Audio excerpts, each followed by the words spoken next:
Okay, we're told. Okay, the shir is about Rosh Hashana. Uh, Now, the Gemara in Rosh Hashana mentions that we have 30 kios, the Miyushav, and 30 kios the Mumad. According to most opinions, the Baal disagrees, but according to most opinions, the 30 kios the Miyushav, those are the 30 sounds of the shofar that are sounded before Musaf. And the 30 kios, the Mu'umad, that's during the Chazara Shashatz, during the Amida, when the Chazan repeats the Shemona Esrei. But it's interesting that we stand even for the first 30 kios, even though it's called the kios, the Miyushav, the sitting kios, but the custom is to stand. However, from the Rambam in Hilchos Shofar, it seems when it says kios to miyushav, that the first 30 kios, the first 30 sounds of the shofar,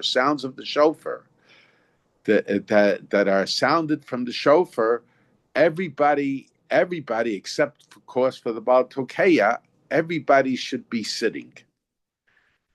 So the question is, why should everybody? So the Rambam's opinion is that everybody sits for the shofar. Now my uncle discusses it. That his share is mentioned in the Hararei Kedem by Rav Shurkin when he wrote over my uncle's shiurim. And the way my uncle explained it, now the first 30 kiyos, the Gemara raises the question: why do we need 60 kiyos? 30 kiyos should be enough.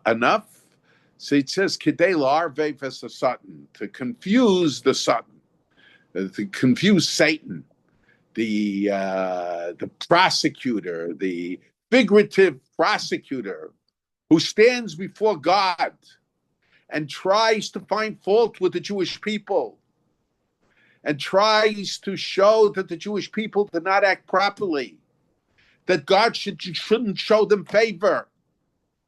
And in a sense, that Satan could be some of the nations of the world. That Satan could even be some of the Jewish people themselves. Chazal say that's very often the Satan is the Yetzer Hara, the evil inclination in man. The Satan is the Malach HaMavis. So, but we have to understand, so because of that, we have 60 kios, not 30 kios. The simple explanation, of course, it's probably more figurative, is that figuratively, the Satan assumes after the first 30 kios, people and his job was already finished. And he doesn't realize that the Jewish people are going to blow 30 more kios. So he sort of leaves the courtroom. And okay, that it needs to be explained in a rational manner as well. And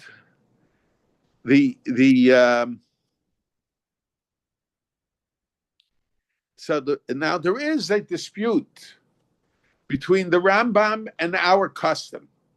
Our custom is that we blow the shofar before we return the Sefer Torah into the Aron Kodesh. And after the first 30 kios are blown, so then we say Ashrei, and we say Kaddish, and we daven Musaf. However, according to the Rambam, the kios, in other words, according to our custom, We blow the shofar before we return to Sefer Torah. Then we return to Sefer Torah, and then we say Ashrei, and we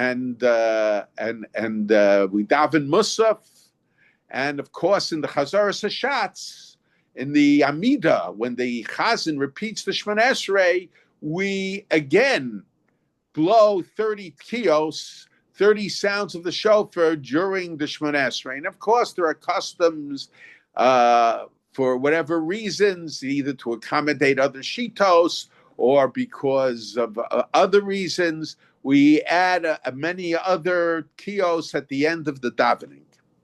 All right. However, according to the Rambam, we put this, according to the Rambam, the Sefer Torah is returned first. In a sense, the whole Kriyas HaTorah comes to an end.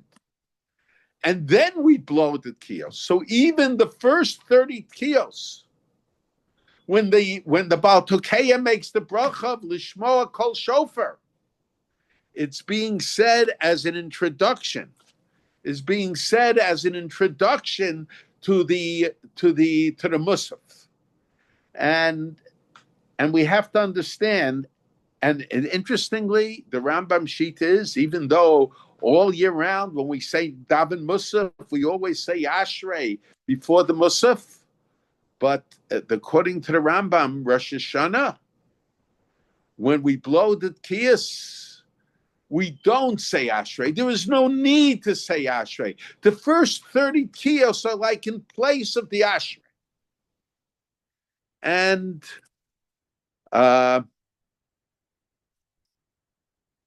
so we have to understand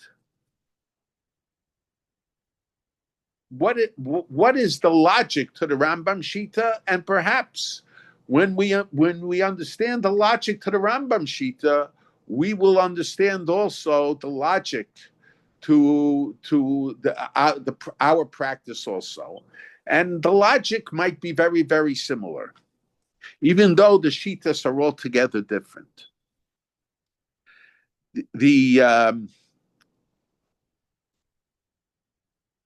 Now, the Rambam Shita in Hilchos Tefillah, Perek Tes of Hilchos Tefillah, that every time we daven, Shacharis, Mincha, Maariv, Musaf, we always, before we start the Shemona Esrei, the Rambam's opinion is you have to sit. The Rambam says, Shacharis, the people come in and they sit down first. Mincha, we say Ashrei and we sit. According to the Rambam's opinion, you sit for the Ashrei. And Maariv, of course, in the Kriya Shema, in the Birchas Kriya Shema, we sit. So when we daven as a community,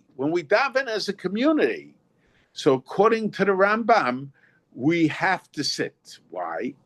So my uncle explained, because sitting is a manner of forming a group. In other words, when a person is standing, it's identified with the perspective of leaving any minute.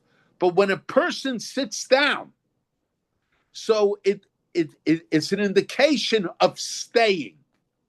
So when two people pass by each other, and even if they're just standing next to each other, it doesn't represent the idea of the formation of a group.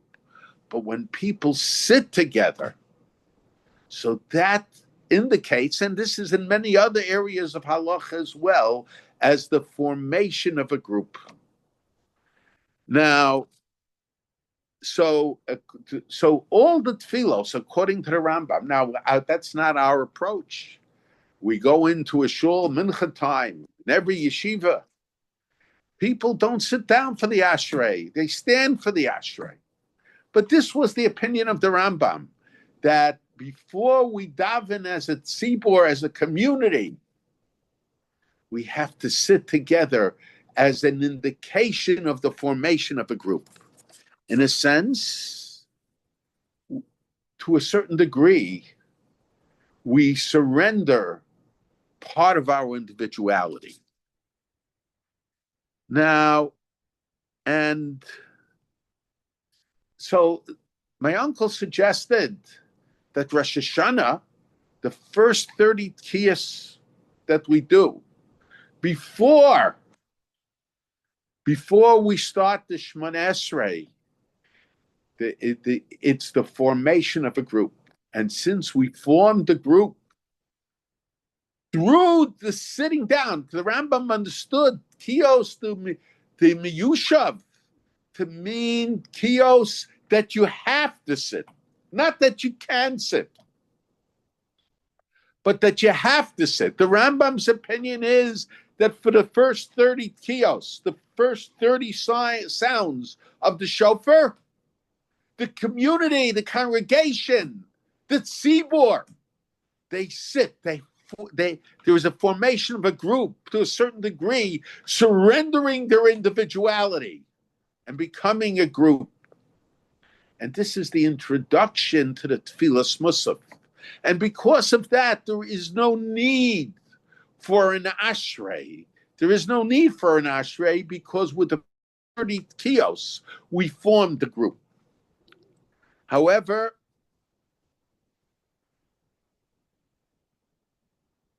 we have to understand why specifically there is this emphasis of the formation of a group through the Tkiyah Shofar. Now, on Rosh Hashana. Now, the halacha is that you can't use the shofar of a parah, of a cow, because it's reminiscent of the Egel Hazav, of the golden calf. And when we blow the shofar to God, it's not proper to act in a manner that is a reminder, that reminds God of the Egel Hazav, of the golden calf that our ancestors made shortly after the giving of the Torah. So it seems that there is a special connection between the mitzvah of shofar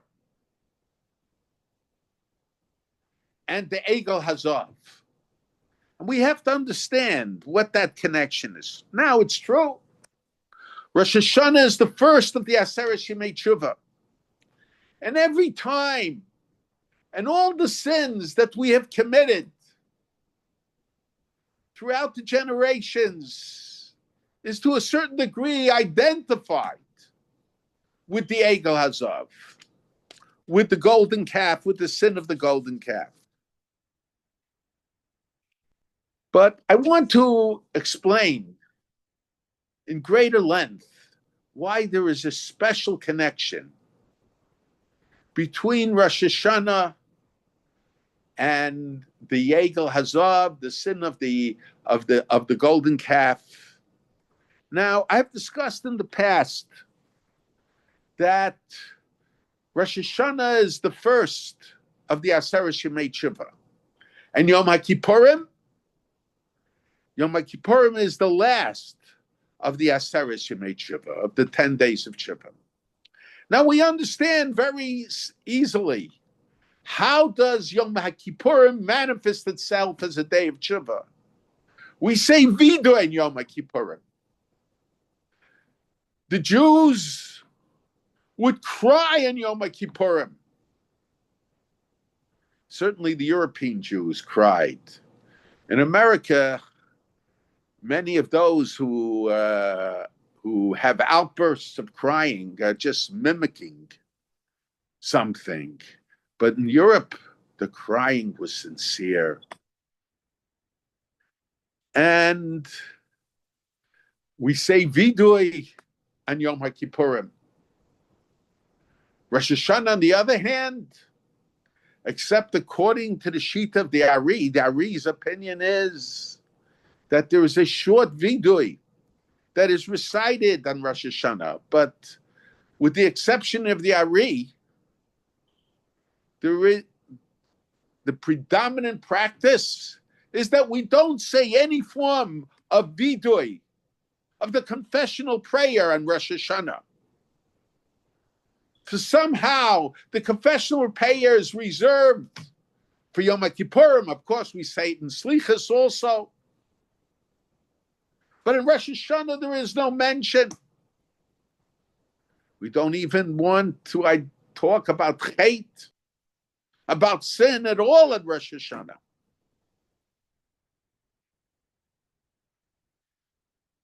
And of course, according to the Gra, according to Vilna Gaon, one is not allowed to cry in Rosh Hashanah. The Ari says that if you cry in Rosh Hashanah, so it's actually a very good sign. But again, the Ari is an exception. So the question is, how does Rosh Hashanah manifest itself as a day of tshuva, as the first of the Aseret Shemei Tshuva? Now, in the past, I have explained it that the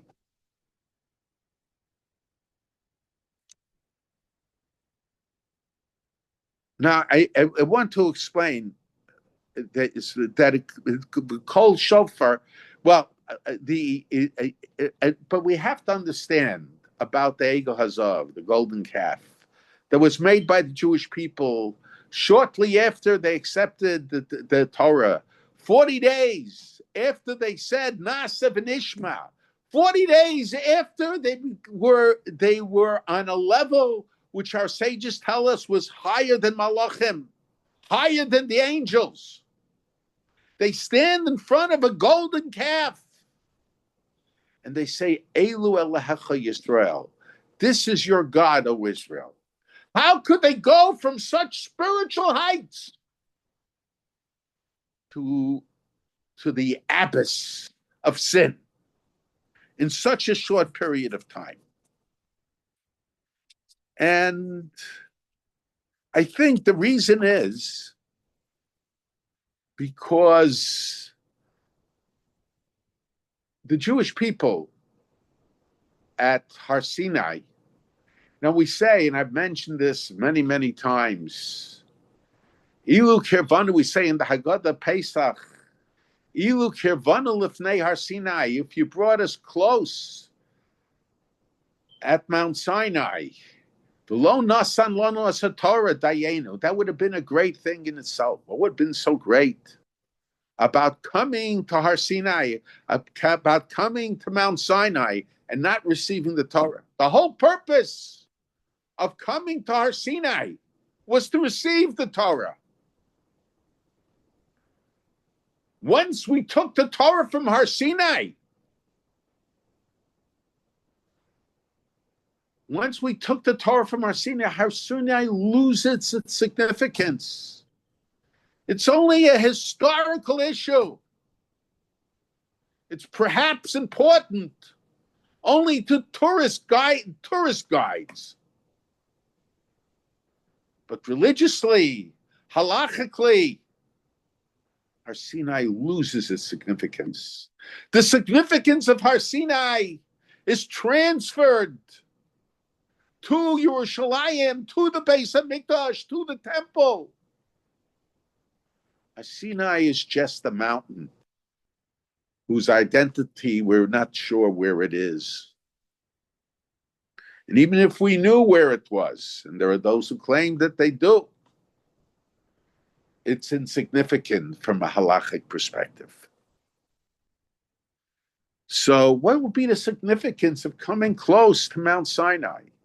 But it's obvious that Ilu Kirvanu L'fnei Har Sinai doesn't mean God brought us close to Mount Sinai, but God brought us at Mount Sinai close to himself. Because in addition to receiving the Torah at Mount Sinai, there was revelation. God revealed himself to the Jewish people. There was a form of revelation also at Kriyas Yamsuf, but here the revelation was meant to be in a more permanent form, a lasting form of revelation. So I think, so in other words, by Har Sinai, in addition to getting the Torah of Sinai, or the voice of Sinai, there was the experience of Sinai. What was the experience of Sinai? The experience of Sinai was the sensing of the presence of God. The Rambam, in discussing about the dusha of the Beis Hamikdash, the sanctity of the Beis Hamikdash, he says the sanctity of the Beis Hamikdash is a permanent sanctity. Why, even though the Beis Hamikdash is destroyed, but the sanctity remains. Why? Because he says Dusha Shechina, the sanctity of the presence of the Shechina is permanent. Where does the Dusha Shechina come from? The Ramban says the purpose of the Mishkan was to serve as a vehicle to transfer the Dusha of Har Sinai that was at Har Sinai at the time of Matan Torah, at the time of the giving of the Torah, to transfer that sanctity to Yerushalayim and ultimately to the Beis Hamikdash.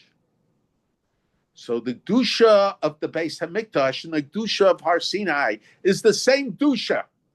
And the sanctity of the Dusha of the Beis Hamikdash is the presence of God.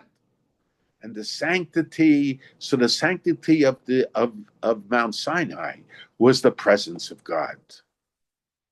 So this is the idea. The idea is that we at Har Sinai we had the experience of Sinai, and there was the Torah of Sinai. That the experience of Har Sinai, so the experience of Mount Sinai manifests itself in sensing the presence of HaKadosh Baruch Hu, in sensing the presence of God.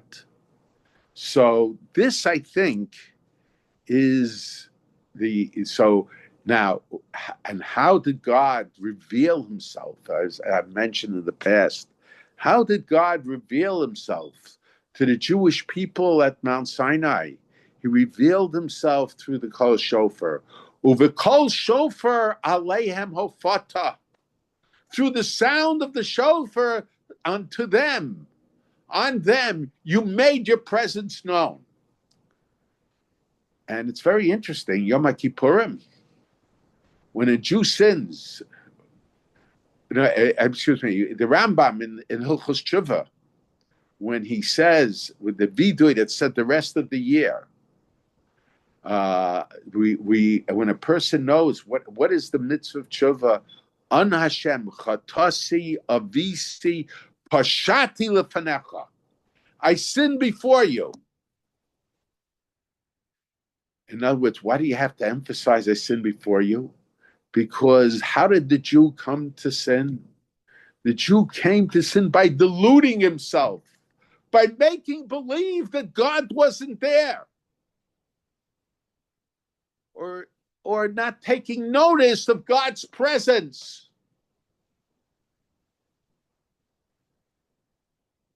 So when he does tshuva, when he says the vidu, he says, Ana Hashem, v'chatasi avisi pashati lefanecha. I realize my mistake now. In a sense, and there is a question asked. Avisi means I rebelled. Chatasi means I made a mistake. Avisi is that I did it with knowledge. Pashati is that I rebelled.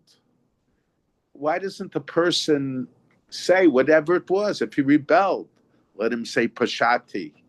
If he did it with intention, avisi. If he did it by mistake, chatasi. Why do you have to say all three? But to a certain degree, every time a person sins, I should say very often, when a person sins, all three elements are involved, consciously or unconsciously. All three elements of all, even the greatest rebel.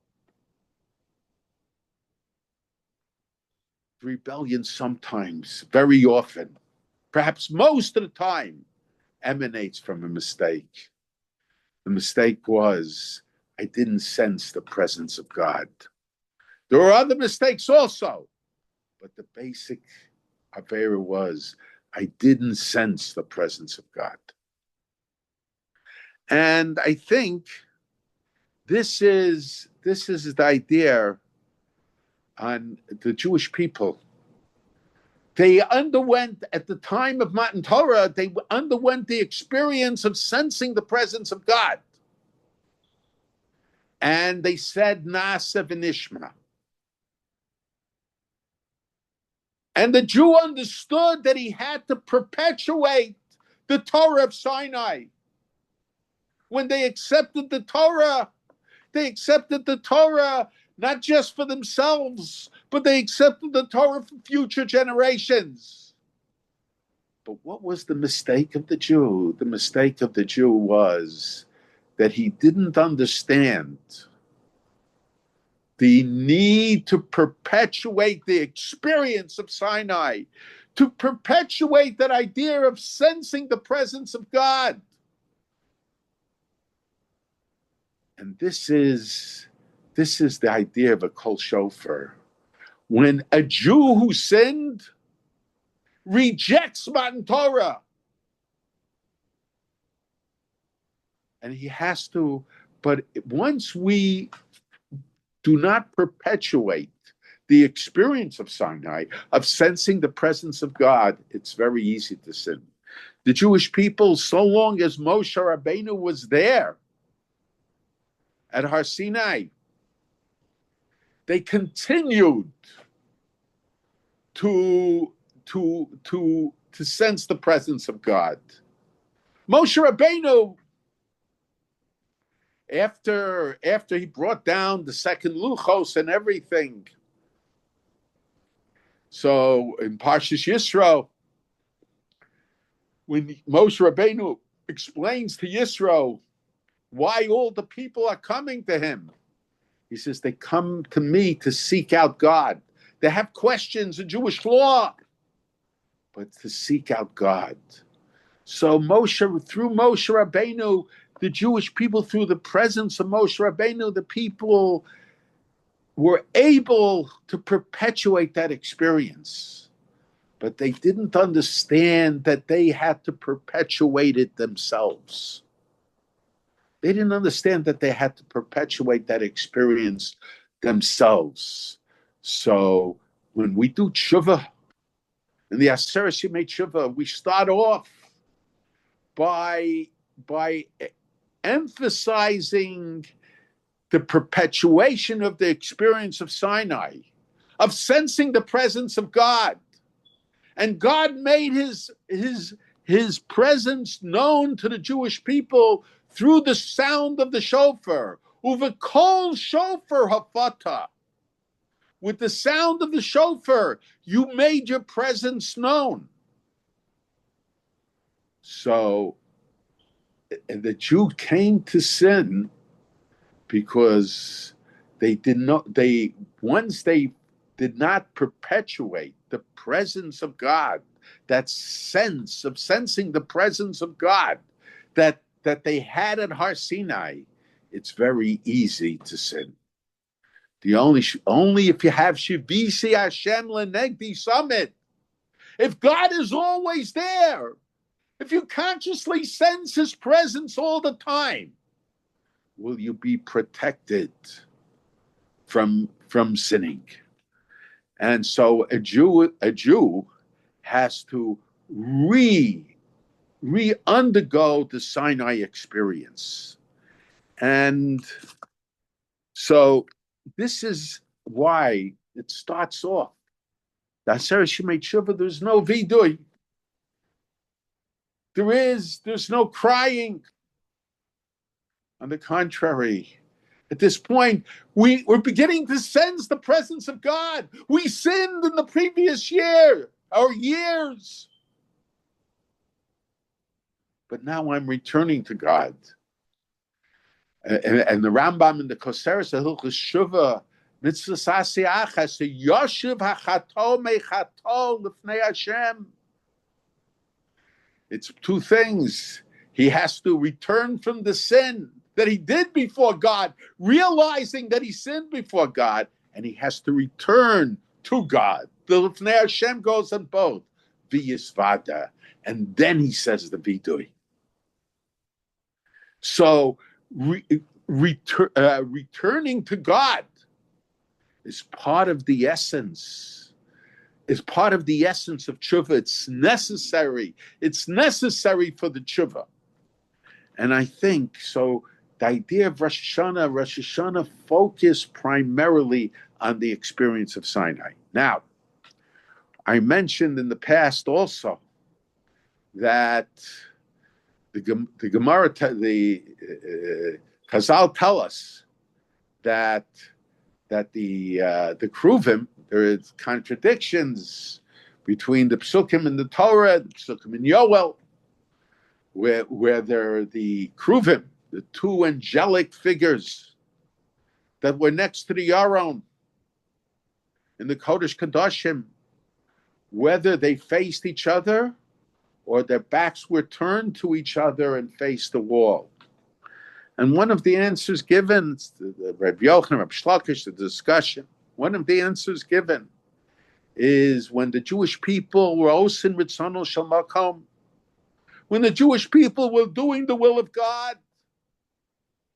So it was pneihem ishalochiv. Their faces, the two angelic figures that were by the Aron, by the ark, faced each other. But when it was Enos in Ritzono shel makom, when they were not doing the will of God, then they faced the walls of the Beis Hamikdash, of the temple.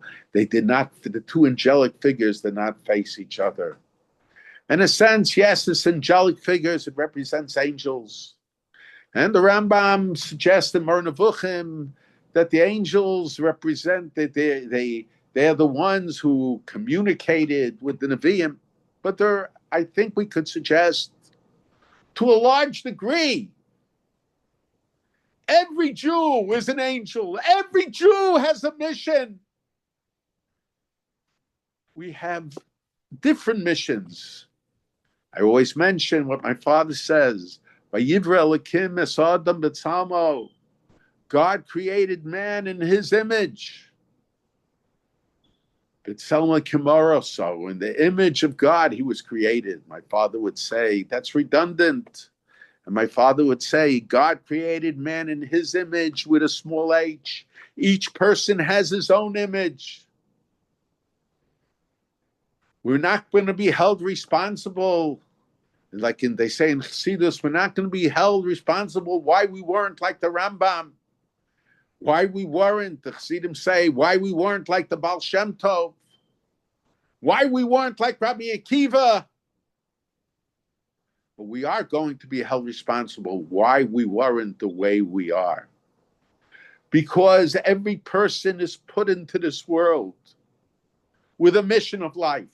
And each person has a different mission. But the Torah is part of everybody's mission. Sefer told Sodom, b'yom bra lakim es Adam, b'tzelem elakim baroso.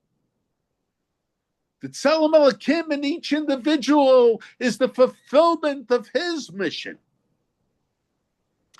I mentioned this past Shabbos in Shul.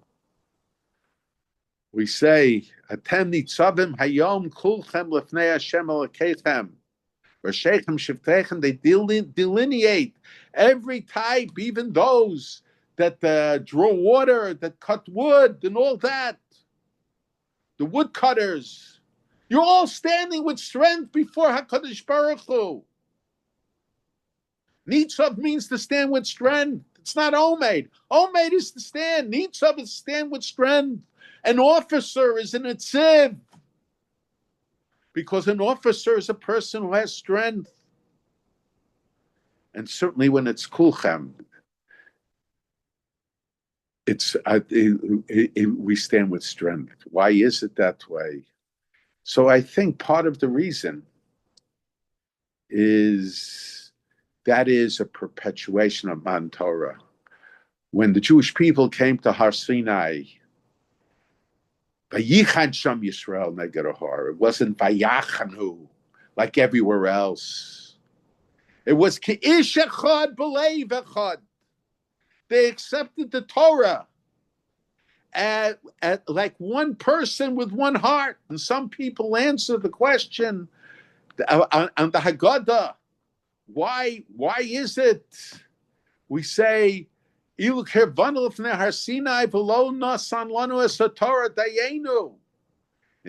it means at Mount Sinai because they were K'ish Echad B'Leiv Echad. But whether that's the correct shot or not in the Haggadah is irrelevant. It's a fact.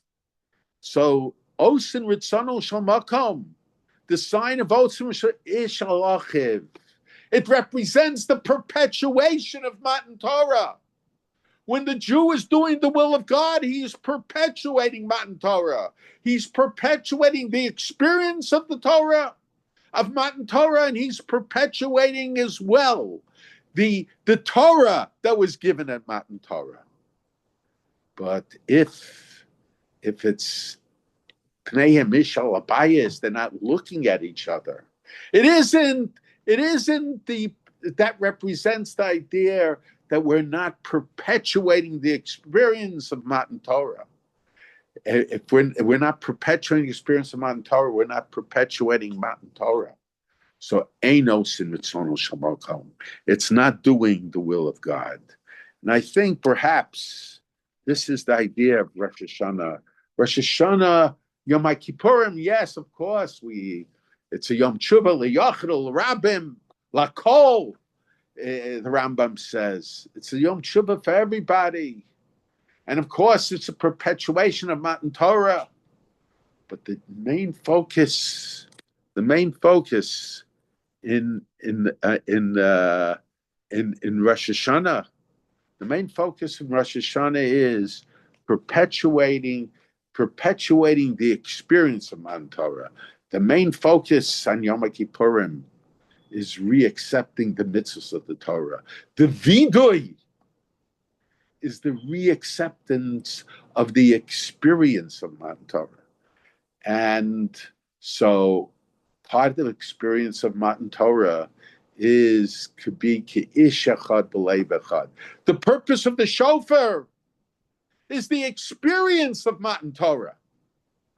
So there's a special Kiyam mitzvah, a special mitzvah in hearing the Shofar, that in informing the group by Musaf, by the Kiyah Shofar, through the use of the Shofar. Ashrei, saying Ashrei together, yes, that forms a group also. We sit together. But Rosh Hashana, we do it in order, it's not just to form a group, but it's to form the group to re-experience Matan Torah. When we have the minyan, we have the tzipah, they represent Klal Yisrael. So we could explain the Rambam Shita on that basis. And I think even the Shita, which is our custom, that even the Shita that we blow the shofar before we return the Torah before we return the Torah to the Aron, to the Ark. It's also the same idea. In other words, because Kriyas HaTorah, Kriyas HaTorah, it represents Matan Torah. And because Kriyas HaTorah represents Matan Torah, our custom is based on coupling our Matan Torah. The Kriyas HaTorah is identified with the giving of the Torah, with the acceptance of the Torah. So we want to identify the blowing of the shofar with the Matan Torah, with the experience of the Torah. So our custom, we blow the shofar before we put the Torah back in the Aron, because once we put the Torah, the Sefer Torah, back in the Aron to a certain degree, that's the end of Kriyas HaTorah. So that's how we could explain it. Now, I think this is very significant today. When the war broke out,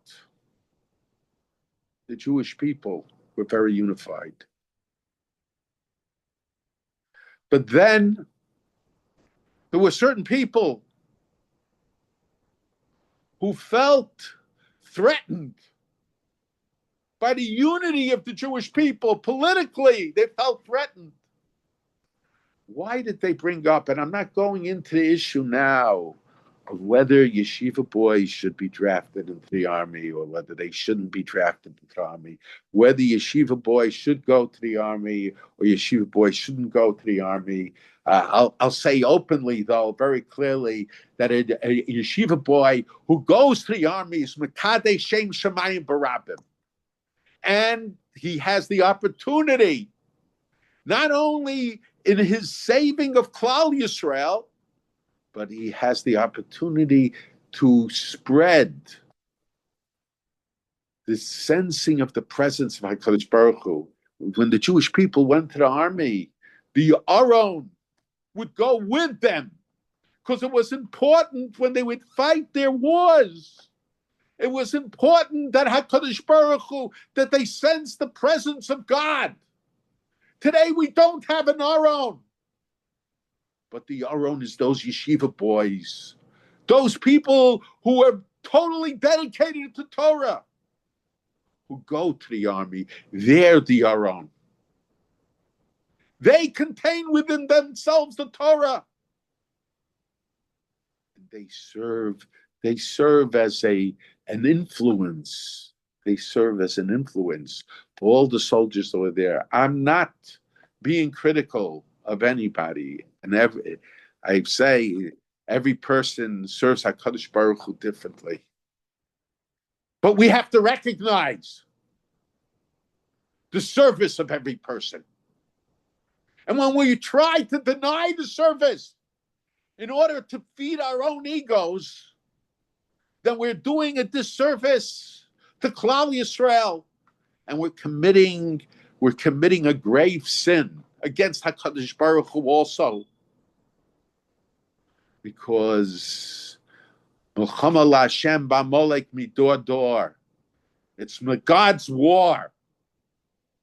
And I'm not saying when you're learning you're not participating, but the ones that are on the front line of the war, the ones that are sacrificing their lives, are the Bnei Torah that go to the army. Give them credit. You can't expect to receive credit for others to recognize your contribution unless you recognize their contribution. But the ones that started the problem were those who they were threatened. How Haredim, Dati Leumi, so-called Chilonim, they all were united in defense of Klal Yisrael. You saw films of soldiers, some not even wearing yarmulkes, preparing for Shabbos, saying L'chuna Ranana. Obviously, either the ones took the films, it was in the summertime, Shabbos, they were accepting Shabbos early, whatever the situation was. But you saw such unity. And there was religious fervor in the unity. And there were politicians that felt threatened by that unity. And for the most part, Chilonim, they felt threatened by that unity. And because of that, they had to bring it up now. They didn't like this idea of Kish Echad B'Leiv Echad.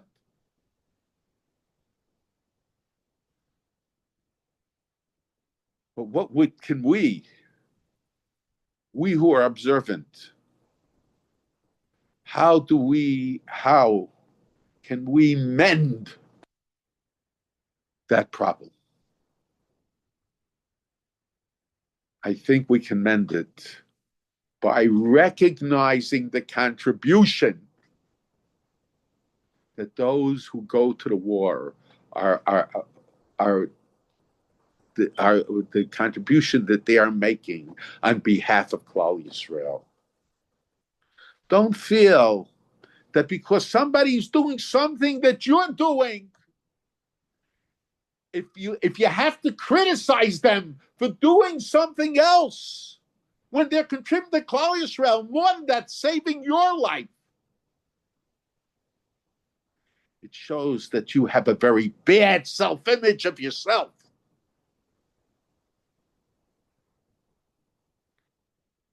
So it's time to rid yourself of that self-image, that bad self-image.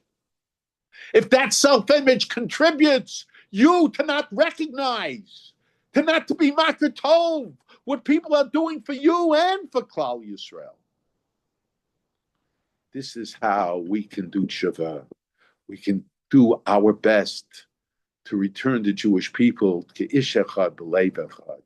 Atem nitzavim hayom kulchem l'fnei Hashem Elokeichem. We said this past Shabbos. You're all standing with strength before God. Rosheichem, Shivteichem, Shotreichem, Kol Ish Yisrael, Chotei Veitzecha, Shoev Meimecha, Taf, Nashim, every group. We have to see the contribution of every group. No two people have the same mission. And we can only be nitzav, with strength before HaKadosh Baruch Hu, if we stand together. Ki'ish echad b'leiv echad. Ki'ish echad b'leiv echad doesn't mean you have to be the same. On the contrary, you have to be different, because everybody's mission is a different mission. Okay.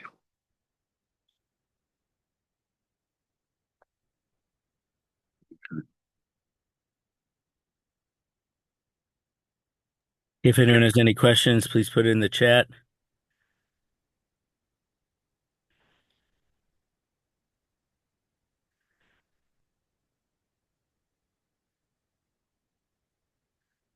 Can you explain about the Aron Kodesh again, please?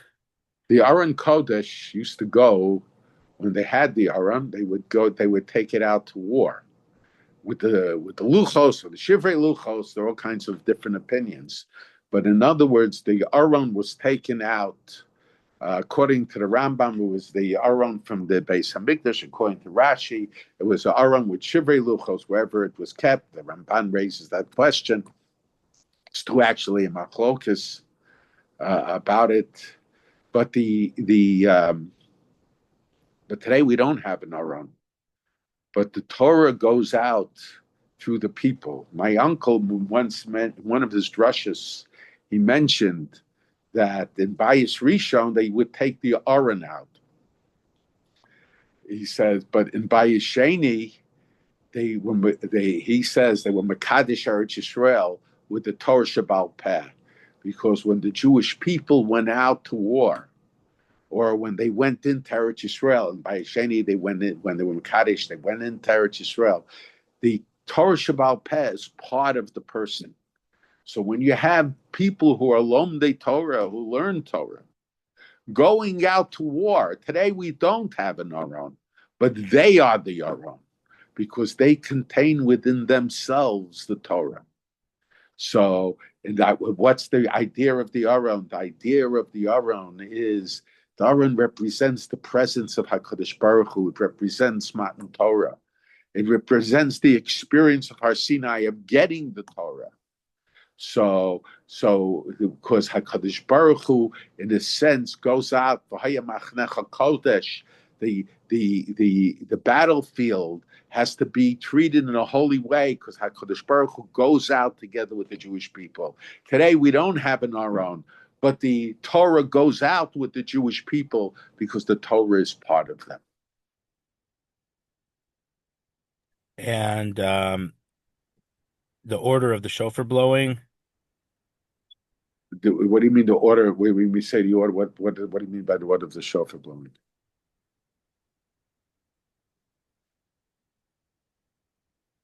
Oh, why we blow the shofar?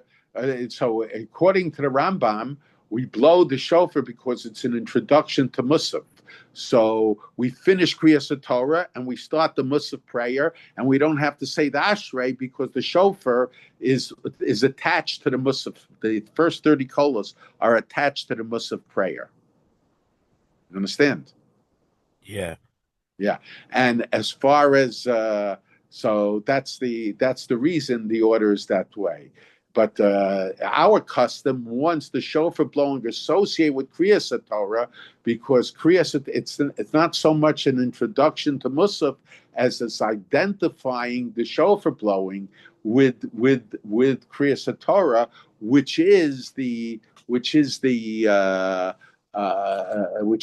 represents Matan Torah. Matter of fact, that's according to some shitas why some people hold you have to stand during Kriyas Torah because at the Matan Torah people stood. And just one more clarification, is Vidoy corresponding to the mitzvos of Har Sinai? That's what I said. It's a reacceptance of the mitzvahs of Har Sinai. A reacceptance. Okay. Vida Yom Kippurim. Yeah, yes, Mhm. that's right. Even the Vida you ever say it's a reacceptance of the Torah. Okay, thank you, Yeshikach. Everyone have a Ksiva Chasima Tova. And next week, you think there'll be share in Yeah, between Rosh Hashana and Yom Kippur? yeah. Believe that. Okay, Mir Yeah, Tashem. So we'll have yeah, a share next that's week. right. Yeah. Okay.